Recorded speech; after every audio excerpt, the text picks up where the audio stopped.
ఇక రాజకీయాల్లోకి వస్తున్నానని వంగవీటి రంగా కుమార్తె ఆశా కిరణ్ ప్రకటించారు. తొలుత వంగవీటి రంగా విగ్రహానికి నివాళులర్పించిన ఆశా కిరణ్ రాధారంగా మిత్రమండలి కార్యక్రమాల్లో పాల్గొంటానని అన్నారు.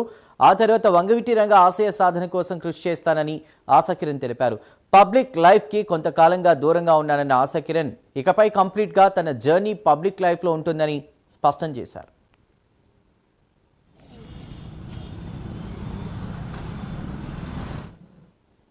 రాజకీయం అనేది ఇవాళ ఎజెండా కాదండి. దయచేసి ఈ టాపిక్ని డైవర్ట్ చేయకండి. నేను అన్నట్టు రాధారంగా మిత్రమండలి సభ్యుల్ని, రంగా గారి ఫ్యాన్స్ని కలవటం, ఇవాళ పాలకొల్లో కాపు మన భోజనాలు ఉన్నాయి, వాళ్ళందరినీ కలవటం, ఫ్యాన్స్ని కలవటం అనేది జరుగుతుంది. రాజకీయం అనేది తర్వాత డెసిషన్. పబ్లిక్ లైఫ్లో ఎంట్రీకి ఇవాళ ఆరంభం అండి. పబ్లిక్ లైఫ్లో నా ఎంట్రీకి ఇవాళ ఆరంభం. ఇవాళ నుంచి అందరికీ నేను అవైలబుల్ ఉంటాను. ఎవరన్నా ఏమన్నా కష్టాలు వచ్చినా నష్టాలు వచ్చినా నేనున్నాను, అండగా నేనున్నానని చెప్పి, నేను నుంచుంటానని చెప్పి ఇవాళ పబ్లిక్ లైఫ్లో వస్తున్నాను. All of a sudden entry ఏం కాదండి. ఒకటి, మా రాధారంగా మిత్రమండలిలో ఒక కొరత ఉంది, ఒక గ్యాప్ అనేది ఉంది. ఎందుకంటే చెప్పాను కదా, ఫ్యాన్ బేస్ అనేది చాలా పెద్దది. దాంతో రాధా గారు ఒక్కళ్ళే మేనేజ్ చేయగలుగుతున్నారు లేదనేది ప్రజలు డిసైడ్ చేసుకుంటున్నారు. సో గ్యాప్ అనేది ఉంది. ఆ గ్యాప్ని ఫిల్ చేయడానికి అని చెప్పి నేను ఇవాళ బయటికి రావడం జరిగింది. ప్రతి కులాల వారికి, మా ఇంటికి ఎవరు వచ్చినా నీ కులం ఏది, నీ జాతి ఏది అనేది ఎప్పుడు మా నాన్నగారు అడగలేదు. ఆయన ఎప్పుడు నీకేం కావాలి, నీకు ఏ సహాయం కావాలి, నేనున్నా, రంగా గారు నేనున్నాను, అందరూ రంగన్న రంగా అని చెప్పి సహాయం అడగడానికి వచ్చిన ప్రతి ఒక్కరికి కాదనకుండా సహాయం చేసిన గొప్ప మనిషి ఆయన. రాజకీయం అనేది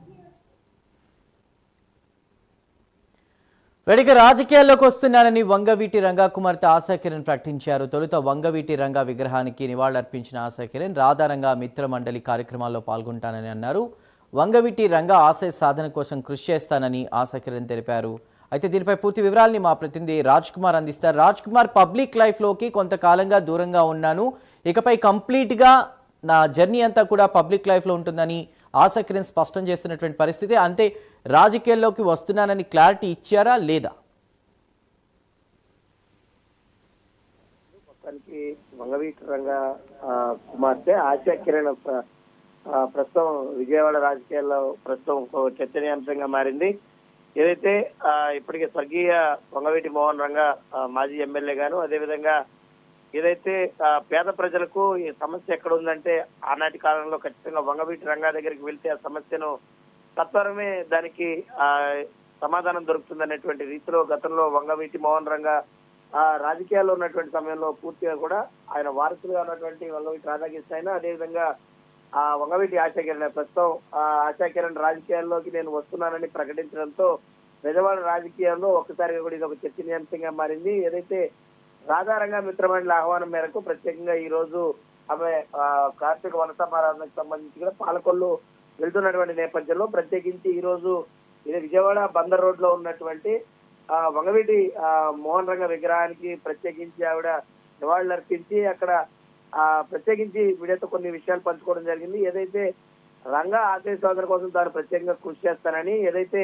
ప్రత్యేకంగా పబ్లిక్ లైఫ్ లో కొంతకాలం దూరంగా ఉన్నాను, ఇక నుంచి కంప్లీట్ గా తన జర్నీ అంతా కూడా పబ్లిక్ గానే ఉంటాను, పబ్లిక్ తోనే ఉంటానని కూడా చెప్పినటువంటి నేపథ్యంలో గతంలో వంగవీటి రంగా దగ్గరికి ప్రజలు ఏ కష్టం వచ్చినా వచ్చేవారు, అదే రీతిలో తాను కూడా ఆ పేద ప్రజలందరికీ కూడా అండగా ఉంటానని కూడా స్పష్టం చేయడం జరిగింది. ముఖ్యంగా ఏదైతే ఈ రాధారంగా మిత్రమండలి మధ్యన గ్యాప్ ఏదైతే ఉందంటే చాలా అనేక రకాలైనటువంటి సంఘాలు ఏర్పడ్డాయి, వీరందరినీ కూడా ఒకతాటి మీదకి తీసుకురావాలి, రంగా గారి ఆశయ సాధన కోసం ఎవరైతే పనిచేయాలనుకుంటున్నారో వారందరినీ కూడా త్వరలోనే కలుపుకుని పోతాను, ఖచ్చితంగా కుల మత భేదాలు ఏవి కూడా లేకుండా అందరినీ కూడా కలుపుకుని ఖచ్చితంగా ఏదైతే రంగా ఆశయ సాధన కోసం కృషి చేస్తారో ప్రస్తుతం రాజకీయాల్లోకి రావాలనుకున్నాను, త్వరలో ఏ పార్టీలో చేస్తారనేది ఇంకా కూడా తను ఆలోచించుకుని నిర్ణయం తీసుకుంటానని కూడా ఆమె చెప్పడం జరిగింది. చందు.